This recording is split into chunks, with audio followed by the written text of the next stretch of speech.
তালিকার সাহায্যে আমরা যোগান বিধিটাকে সুন্দরভাবে ব্যাখ্যা করতে পারি। যোগান বিধি আগে আমাদেরকে জানতে হবে যোগান বিধিটা কি। আমরা পূর্বের ভিডিওতে যোগান বিধি, যোগান কি, যোগান সম্পর্কে বিস্তারিত ধারণাটা নিয়েছি।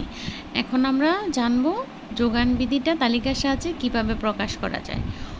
যোগান বিধিটা কি দেখো, অর্থনীতিতে যে বিধির সাহায্যে দাম ও যোগানের মধ্যকার সম্পর্ক প্রকাশ করা হয়। দাম ও যোগানের মধ্যে যে একটা গাণিতিক সম্পর্ক নিয়ে রয়েছে, সেই দাম ও যোগানের মধ্যে সম্পর্কটাকে যে বিধির মাধ্যমে প্রকাশ করা হয় তাকে বলা হয় যোগান বিধি। অধ্যাপক রেগান ও থমাস বলেন, অধ্যাপক রেগান ও থমাস কি বলেছেন? যোগান বিধি দাম ও যোগানের পরিমাণের মধ্যে ধনাত্মক সম্পর্ক নির্দেশ করে। যোগান বিধিটা দাম ও যোগানের মধ্যে ধনাত্মক সম্পর্কটা নির্দেশ করে। ধনাত্মক সম্পর্কে কি? দাম বাড়লে যোগান বাড়ে, দাম কমলে যোগান কমে। চাহিদা ও দামের মধ্যে একটা ঋণাত্মক সম্পর্ক বিদ্যমান।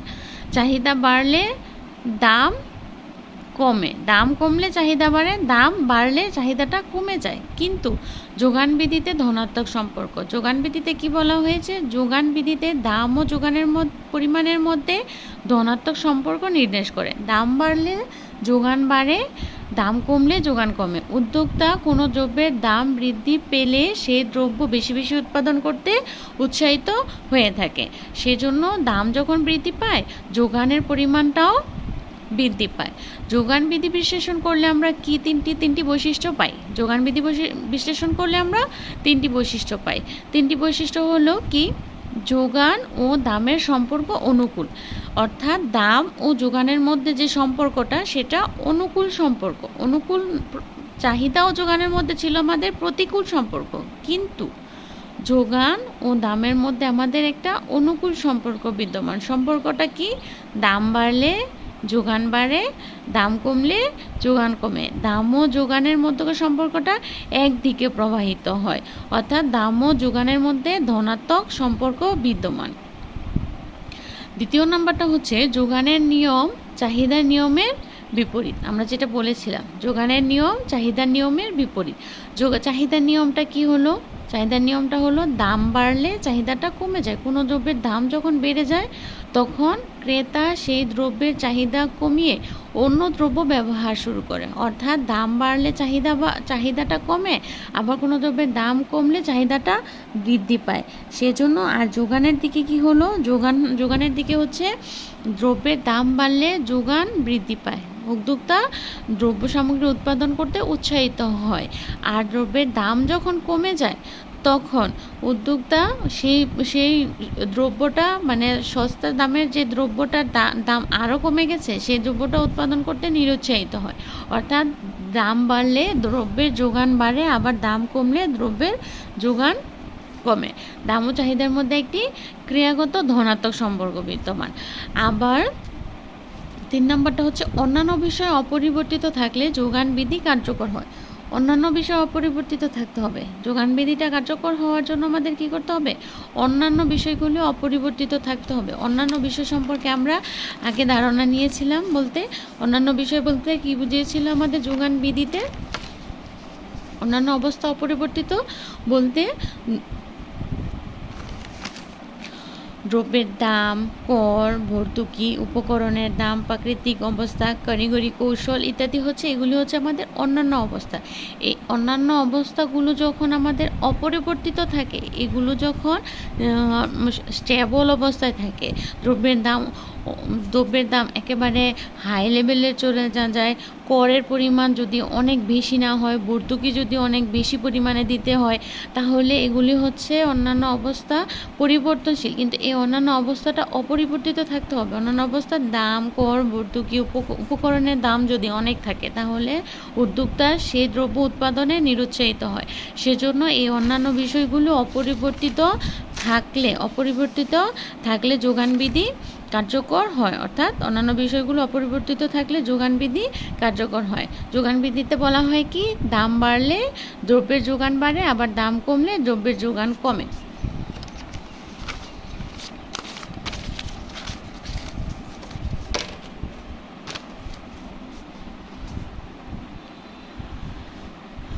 তালিকার মাধ্যমে যোগান বিধিটা দেখো। তালিকায় যোগান বিধি কি বলেছে? Law of supply in schedule. তালিকায় যোগান বিধিতে কি বলা হয়েছে? দ্রব্যের দাম পি, দ্রব্যের যোগান। দ্রব্যের দাম হচ্ছে এই পাশে, দ্রব্যের যোগান হচ্ছে এই পাশে। দ্রব্যের দাম যখন 5 টাকা, দ্রব্যের যোগানের পরিমাণ হচ্ছে 400 একক। দামটা যখন 5 টাকা তখন যোগানের পরিমাণ হচ্ছে 400 একক। 5 টাকা থেকে দ্রব্যের দাম 6 টাকা হলে, দাম বৃদ্ধি পেয়ে 6 টাকা হলে যোগানের পরিমাণ 600 একক। যোগানের পরিমাণটা বেড়ে হয়েছে 600 একক।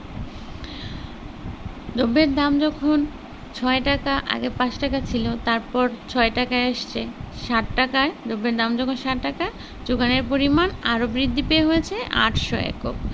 দ্রব্যের দাম যখন 8 টাকা, দামটা যখন 8 টাকা, তখন যোগানের পরিমাণটা বৃদ্ধি পেয়ে হয়েছে 1000 টাকা। অর্থাৎ দ্রব্যের দাম ও যোগানের মধ্যে কি ধনাত্মক সম্পর্ক বিদ্যমান। দাম যত বাড়তেছে যোগানের পরিমাণটা তত বৃদ্ধি পাচ্ছে। দাম যখন 5 টাকা, যোগানের পরিমাণ 400 একক। দাম যখন 6 টাকা, যোগানের পরিমাণ 600 একক। 400, 600, 200 একক বৃদ্ধি পেয়েছে। আবার দাম যখন 60 টাকা, যোগানের পরিমাণ হচ্ছে 800 একক। এখানেও 200 একক বৃদ্ধি পেয়েছে। আবার দাম যখন 8 টাকা, যোগানের পরিমাণ হচ্ছে 1000 একক। এখন দেখো, উপরের তালিকা থেকে কোনো দ্রব্যের দাম যখন 5 টাকা, তখন এর যোগান 400 একক। উপরের তালিকায় দেখা যায় কি, কোনো দ্রব্যের দাম যখন 5 টাকা, তখন এর যোগানের পরিমাণটা হয় 400 একক। কোনো দ্রব্যের দাম যখন 5 টাকা, তাহলে দ্রব্যের দাম বা যোগানের পরিমাণটা হয় 400 একক। আবার দাম বৃদ্ধি পেয়ে, আবার দামটা যখন বৃদ্ধি পেয়ে 5 একক থেকে 6 এককে আসে, 6 এককে উঠে যায়, মানে দ্রব্যের দামটা বৃদ্ধি পেয়ে 6 একক টাকা হলে যোগানও বৃদ্ধি পেয়ে কি হয়? 600 একক হয়। দামটা যখন 5 টাকা থেকে 6 টাকায় আসে, যোগানটাও বৃদ্ধি বলে যে এটার দাম তো পূর্বে থেকে বেড়েছে, তাহলে এটার উৎপাদনটা আরেকটু বাড়িয়ে দিতে হবে। উদ্যোক্তা এই চিন্তা করে দ্রব্যের যোগানটা আরও বৃদ্ধি করে 600 এককে নিয়ে আসে। আবার দ্রব্যের দাম যখন 60 টাকা, আরও দাম বেড়েছে, তখন দ্রব্যের যোগানের পরিমাণ উদ্যোক্তা আরও বেশি করে বৃদ্ধি করে 800 এককে নিয়ে আসছে। আবার দ্রব্যের দাম যখন 8 টাকা, দ্রব্যের দাম বৃদ্ধি পেয়ে 60 টাকা হলে যোগান 400 একক এবং দাম 8 টাকা হলে যোগানের পরিমাণ 1000 একক। এভাবে দাম বৃদ্ধি পাওয়ার সাথে সাথে যোগান বৃদ্ধি পাওয়ার নিয়মকে যোগান বিধি বলা হয়ে থাকে।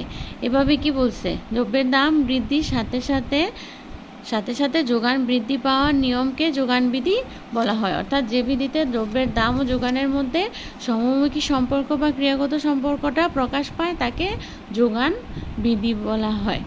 এটা হচ্ছে যোগান সূচি। একদিকে বাম দিকে হচ্ছে দ্রব্যের দাম যোগান, আর ডান দিকে হচ্ছে দ্রব্যের দাম। দাম যখন 5 টাকা, তখন 400 একক হয়। 6 টাকা, 7 টাকা, 8 টাকায় হলে 600 একক, 800 একক, 1000 একক হয়ে থাকে।